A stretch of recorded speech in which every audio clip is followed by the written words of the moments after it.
नमस्कार। वो कहते हैं ना, डर सबको लगता है, गला सबका सूखता है, लेकिन डर के आगे जीत है। फिर चाहे वो एनसीपी हो, कांग्रेस हो या फिर शिवसेना के नेता हो, सत्ता का लालच, सत्ता के सुख का चले जाना, इसका डर इन सब नेताओं को लगातार बना रहता है। लेकिन पंजाब के नतीजों ने शिवसेना की रातों की नींद उड़ा करके रख दी है।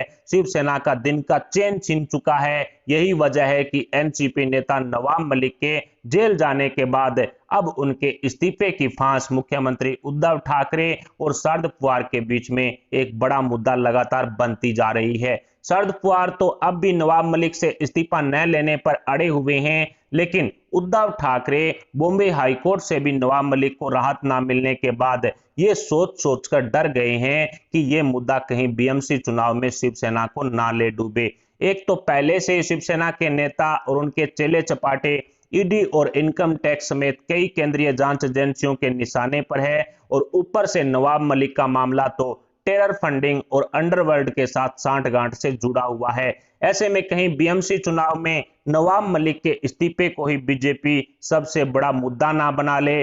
खबर है कि इन्हीं सब के चलते शिवसेना सांसद संजय राउत ने एनसीपी सुप्रीमो शरद पवार के घर जाकर के एक सीक्रेट मीटिंग की है, और इस मीटिंग में उद्धव ठाकरे नवाब मलिक को लेकर के क्या चाहते हैं, उसका इस्तीफा जल्द से जल्द करवाया जाए, इन तमाम मुद्दों पर दोनों के बीच में चर्चा हुई है। संजय राउत तो वैसे भी शरद पवार के काफी नजदीकी माने जाते हैं, इतने नजदीकी कि कई बार समझ ही नहीं आता कि वो शिवसेना के प्रवक्ता हैं या फिर एनसीपी के। और फिर महाविकास अघाड़ी सरकार का गठबंधन बनाने में भी उनकी काफी अहम भूमिका रही है। ऐसे में सवाल ये है कि संजय राउत क्या वाकई शरद पवार को नवाब मलिक का इस्तीफा लेने के लिए राजी कर पाए होंगे। देखा जाए तो शिवसेना के लिए पहले ही काफी देर हो चुकी है। वो कहते हैं ना कि गुड़ खाए लेकिन गुलगुले से परहेज। दरअसल शिवसेना की यही हालत फिलहाल हो चुकी है। पिछले 2.5 साल में शरद पवार की हाँ में हाँ मिलाने वाले उद्धव ठाकरे को शायद अब जाकर के समझ में आ रहा है कि मनी लॉन्ड्रिंग और भ्रष्टाचार के मामले तो कुछ भी नहीं है। उनमें फंसे शिवसेना के नेताओं और मंत्रियों के मामले में तो वो मोदी सरकार पर बदले की कार्रवाई का आरोप लगा करके जैसे तैसे पर्दा डाल सकते हैं, लेकिन एनसीपी नेता नवाब मलिक पर लगे संगीन आरोपों की पैरवी करके वो पहले ही अपना पैर कुल्हाड़ी पर रख चुके हैं। और अब जेल जाने के बाद भी नवाब मलिक का उनके मंत्रिमंडल में बने रहना उनकी खुद की बतौर मुख्यमंत्री जो छवि है उसको एक्सपोज ही कर रहा है।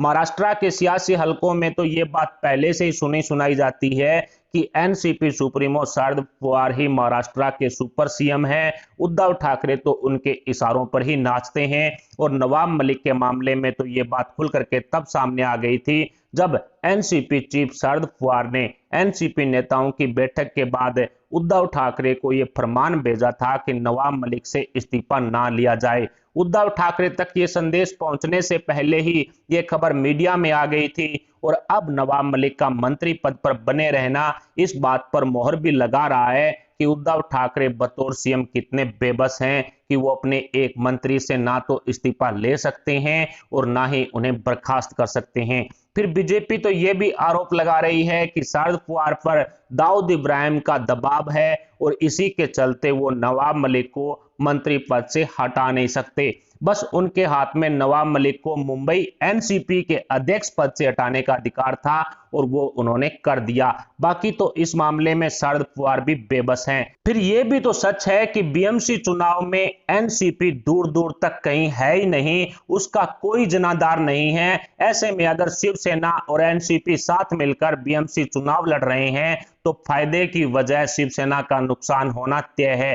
अब सारा गणित समझ आने के बाद उद्धव ठाकरे को लग रहा है कि शुरुआत में फायदे का सौदा दिख रहा एनसीपी का साथ नवाब मलिक के चलते घाटे का सौदा ना बन जाए, इसलिए उद्धव ठाकरे ने संजय राउत को एनसीपी सुप्रीमो शरद पवार से मिलने के लिए उनके घर भेजा था। देश की सबसे अमीर नगरपालिका बीएमसी पर शिवसेना हर हाल में अपना वर्चस्व को कायम रखना चाहती है।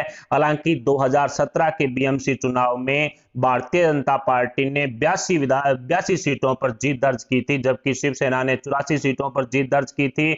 लेकिन उस टाइम शिवसेना और बीजेपी का गठबंधन था, इस वजह से भारतीय जनता पार्टी ने बीएमसी में अपनी सरकार बनाने के लिए या कह सकते हैं कि बीएमसी की कुर्सी पर कब्जा करने के लिए कोई कोशिश नहीं की थी, कोई जोड़ तोड़ नहीं किया था। सिर्फ 2 सीटें बीजेपी 2017 में पीछे थी। और इस बार शिवसेना की हालत क्या होने वाली है ये आप बखूबी जानते हैं। फिर उद्धव ठाकरे का मुंगेरी सपना तो 2024 के विधानसभा चुनाव जीतने का भी है। ऐसे में फिलहाल उद्धव ठाकरे के लिए आगे कुआं पीछे खाई जैसे हालात बन चुके हैं। राजनीति में तो पार्टियों के बीच में गठबंधन और दोस्ती ये सब नफे नुकसान पर ही आधारित होते हैं। ऐसे में एनसीपी तो शिवसेना के कंधे पर सवार होकर बीएमसी में किसी न किसी तरीके से घुसने के चक्कर में है। अब देखना ये होगा कि नवाब मलिक पर शरद पवार क्या फैसला लेते हैं और क्या अब भी शिवसेना एनसीपी के साथ बीएमसी चुनाव लड़ने के फैसले पर कायम रहती है या मोदी का गुणगान करते हुए उद्धव ठाकरे घर वापसी का कोई प्लान तैयार कर रहे हैं। इस पर स्पष्टीकरण तो आने वाला वक्त ही करेगा, लेकिन महाविकास अघाड़ी गठबंधन और महाराष्ट्र की राजनीति में बीएमसी चुनाव 2022 से पहले हड़कंप मचा हुआ है। अजित पवार और देवेंद्र फडणवीस के बीच में गहरी दोस्ती एक बार फिर से सामने आई है। ऐसे में कहा जा सकता है कि एनसीपी में बगावत के सुर भी तेज हो चुके हैं। दूसरी तरफ संजय राउत भी मोदी का गुणगान एक संपादकीय के अंदर कर चुके हैं और उसमें उन्होंने साफ कहा है कि मोदी के मुकाबले का कोई दूसरा नेता हिंदुस्तान में नहीं है। ऐसे में कहा जा सकता है कि एक तरफ एनसीपी नेता और महाराष्ट्र के उप मुख्यमंत्री अजित पवार के विधायकों का गुट कहीं ना कहीं देवेंद्र फडणवीस के साथ खड़ा है, तो दूसरी तरफ शिवसेना का भी अब बीएमसी चुनाव पर कब्जा करने के लिए या कह सकते हैं कि बीएमसी की गद्दी पर कब्जा करने के लिए मन ललचायित है और उसी के चलते शिवसेना ने एक बार फिर से मोदी का गुणगान करना शुरू कर दिया है। संजय राउत ने सामना के एक संपादकीय में इस पर एक लेख भी लिखा है। ऐसे में कहा जा सकता है कि महाराष्ट्र की राजनीति में कुछ भी ठीक नहीं चल रहा है। एक तरफ उद्धव ठाकरे और एनसीपी सुप्रीमो शरद पवार के बीच में नवाब मलिक के इस्तीफे को लेकर के घमासान मचा हुआ है, तो दूसरी तरफ बगावत का झंडा भी कहीं ना कहीं महाविकास अघाड़ी गठबंधन में कुछ विधायक हैं वो गाड़ चुके हैं। अजित पवार भी बगावती सुर हैं वो अपना चुके हैं। फिलहाल महाविकास अघाड़ी गठबंधन में नवाब मलिक के इस्तीफे को लेकर के एनसीपी सुप्रीमो शरद पवार किस तरह का फैसला लेंगे, क्या आने वाले समय में अजित पवार बीजेपी का दामन थामेंगे, इस पर आप अपने विचार हमें कमेंट बॉक्स में जरूर बताएं। साथ ही वीडियो को लाइक करके हमारे चैनल को सब्सक्राइब जरूर करें, सब्सक्राइब के पास वाला बेल आइकन भी दबा लें। अभी के लिए इतना ही, मिलते हैं अगली बड़ी अपडेट अगली न्यूज अगली खबर के साथ। तब तक के लिए जय हिंद जय भारत।